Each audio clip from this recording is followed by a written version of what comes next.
ഇത് കഡ്നി മാർബിൾ എടുക്കാൻ പോകുമ്പോൾ ശ്രദ്ധിച്ചിട്ടില്ലെങ്കിൽ കിട്ടുന്ന വിഷയങ്ങളാണ് ഇതിൽ. ഇപ്പോൾ ഇത് വോയിസ് കയറില്ല. ഇതിൽ നിങ്ങൾക്ക് കാണാൻ പറ്റും വൈറ്റ് ചെറിയ ചെറിയ ഹോൾസ്.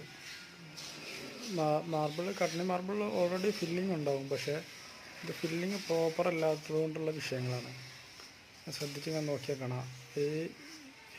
ഈ ക്ലൈൻ്റ് എടുത്ത മാർബിളിൽ ഏകദേശം ഒരു 90% സ്ഥലങ്ങളിലും ഈ സംഭവം ഉണ്ട്.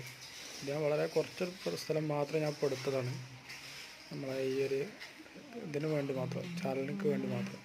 ബാക്കി എല്ലാ സ്ഥലങ്ങളിലും ഉണ്ട്. അവിടെ അങ്ങനെ വർക്കർ അത് എന്താക്കണം, ഫില്ല് ചെയ്ത് കൊടുക്കണം. അത് ഈ കഡ്നി മാർബിൾ എടുക്കുമ്പോൾ വളരെ ശ്രദ്ധിച്ചിട്ടില്ലെങ്കിൽ പ്രശ്നമാണ്. ഒന്നെങ്കിൽ പഴയ ലോട്ടായിരിക്കാം. പഴയ ലോട്ട് ഇങ്ങനെ വെയിലും മഴയും കൊള്ളുന്ന സ്ഥലത്ത് വെച്ചാൽ ഇങ്ങനെ ഉണ്ടാകാൻ സാധ്യതയുണ്ട്. പിന്നെ അതുപോലെ തന്നെ പ്രോപ്പറായിട്ട് ഇതിൻ്റെ ഫില്ലിങ് ക്ലിയർ അല്ലെങ്കിലും ഇങ്ങനെ വരാൻ സാധ്യതയുണ്ട്.